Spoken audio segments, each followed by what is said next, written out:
chegar, eu vou de forma rápida relembrar o caso Celso Daniel e fazer algumas rápidas pontuações. Celso Daniel, ex-prefeito de Santo André, em São Paulo, do PT, foi assassinado no início de 2002, depois de ter saído para jantar com um amigo chamado Sombra, e na saída do restaurante para casa, foi abordado por um grupo de criminosos que atiraram contra o carro dele, mas estava em um carro altamente blindado. E mesmo assim, de forma misteriosa, o carro parou, abriram as portas e levaram Celso Daniel. Deixaram Sombra lá sem nenhuma marca de ferimento. Aí levaram o Celso Daniel. E 2 dias depois, Celso Daniel aparece morto, com várias marcas de tortura. E agora que o negócio fica bizarro. O criminoso apontado como líder da quadrilha que sequestrou Celso Daniel foi o Dionísio Aquino Severo, resgatado por um helicóptero em um presídio de Guarulhos 2 dias antes do sequestro. Coisa de cinema. Ele participou do sequestro e 3 meses depois foi preso. Dentro do presídio, ele disse à polícia que tinha revelações a fazer, mas não conseguiu. Dentro do presídio, foi assassinado com 60 facadas por um grupo de criminosos. Quando o Aquino Severo fugiu da cadeia, ele precisou de ajuda para se esconder. O Sérgio Orelha o ajudou nisso. Em novembro do mesmo ano, Sérgio Orelha foi assassinado. De dentro da cadeia, o Aquino Severo mantinha contato frequente com um policial civil chamado Otávio Messier. Inclusive, chegou a conversar com ele às vésperas do sequestro de Celso Daniel. Um ano depois, Otávio Messier foi encontrado morto, assassinado, dentro do seu próprio apartamento. Antônio Palácio de Oliveira foi o garçom que serviu o último jantar a Celso Daniel e seu amigo Sombra. Bem, também foi assassinado. Paulo Henrique Brito foi a única testemunha que viu o que aconteceu com o garçom que eu acabei de falar. 20 dias depois, ele foi assassinado exatamente no mesmo local. Irã Moraes, um agente funerário que foi o primeiro a chegar no local e reconhecer o corpo de Celso Daniel, foi assassinado a tiros em novembro de 2004. E Carlos Delmonte Printes, nada mais nada menos do que o médico legista que foi na contramão de todas as investigações e comprovou que houve sim fortes sinais de tortura. Bom, em 2005 foi encontrado morto e a polícia disse que ele cometeu suicídio. Obviamente que esse assunto repercutiu muito e os irmãos de Celso Daniel não se contentaram com a investigação, que em 2002 concluiu que o que aconteceu com Celso Daniel foi simplesmente um crime de sequestro comum. Eles inclusive chegaram aí no Jô Soares, em rede nacional, afirmar que achavam que tinha dedo do PT no meio do assassinato do seu irmão. Com tanta pressão, o caso foi reaberto, mas rapidamente foi arquivado pela uma delegada chamada Elizabeth Sato. Ela alegou falta de provas conclusivas. E agora, sem nenhuma pretensão, aqui vai uma mera coincidência. Elizabeth Sato é tia de Marcelo Sato, que na época já era casado com a filha do Lula.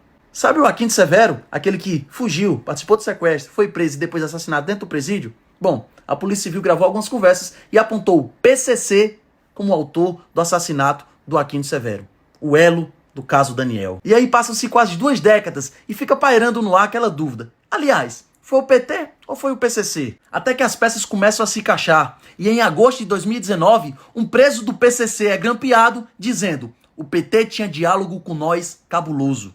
É isso mesmo, diálogo do PT com o PCC. E em junho desse ano, o João Muniz, que já fez algumas declarações de bens do Lula e que atualmente é o contador do Lulinha, filho do Lula, e que ainda divide sala com ele, é suspeito de lavar 16 milhões em loteria com o PCC. Além disso, recentemente foi encontrado na sala do Senival Moura, um vereador do PT, alguns cheques comprovando a ligação dele com o PCC. Mas até então eram apenas supostas ligações entre o PT e o PCC. Até que agora, o cara que já foi o braço direito do Lula, Marcos Valério, confirma à Polícia Federal relações entre o governo Lula, PT e o PCC. E ele vai além, ó. Tesoureiro do mensalão do governo Lula revela que Celso Daniel fez dossiê sobre petistas e foi assassinado. Sabe aquela dúvida lá atrás? Foi PT ou foi o PCC? Bom, agora está comprovado que PT e PCC andam lado a lado. E diante de tantos fatos, ligando o PT ao PCC, eu não poderia deixar de fazer esse parêntese. Foi capa da Cruzoé em 2018, A Sombra do PCC. A principal linha de investigação da Polícia Federal sobre o atentado contra Jair Bolsonaro aponta para a maior facção criminosa do país, o PCC, o aliado do PT. Na época, de fato, a Polícia Federal encontrou laços do PCC com o esfaqueador de Bolsonaro. Não sei por qual motivo, a investigação não foi para frente. E a pedido da defesa do Bolsonaro, foi reaberto o caso esse ano. E a Polícia Federal escolheu um delegado que já investigou o PCC para apurar a facada no presidente. Continua na mesma. Mas fechando o parêntese aqui e voltando ao assunto principal. Lula, PT, PCC. Você não acha estranho que sempre o Lula está defendendo o criminoso, o bandido? Em maio de 2021, o Lula criticou a operação no Jacarezinho, onde os policiais mataram mais de 20 criminosos. Mas o Lula criticou a operação e disse ausência do Estado. E em maio desse ano, 2022, mais uma vez o Lula saiu em defesa dos criminosos. Criticou a operação policial na Vila Cruzeiro, no Rio de Janeiro, onde os policiais mataram mais de 20 criminosos. Mais uma vez ele vai lá. O Estado só aparece nas comunidades quando é pra matar alguém. Preste atenção. Você não acha que é no mínimo estranho ver que o Lula, em plena pré-campanha, abre a boca pra dizer que pediu à FHC a libertação dos sequestradores de Abílio Diniz? Isso não é pra ganhar o voto do povão, não é pra ganhar aplausos do povão. Isso é um nítido recado ao crime. É dizendo, ei narcotraficante, ei ladrão de celular, ei criminoso, eu tô aqui e eu tô do lado de vocês. É tão nítido. Basta você ver o programa de governo do Lula, onde ele sugere menos rigor contra as drogas e reeducação de policiais. Isso é desse mês, julho de 2022. Ser menos rigoroso contra as drogas só vai beneficiar os narcotraficantes. Sério mesmo que tu não tá vendo o Lula defendendo narcotraficante, criminoso, sequestrador e andando lado a lado com o PCC? Sério mesmo que tu vai ignorar que o cara que já foi o braço direito do Lula citou o Lula como um dos mandantes da morte de Celso Daniel? Se lembra que no começo do vídeo eu falei que era impossível você assistir o vídeo completo e continuar sendo um apoiador do Lula?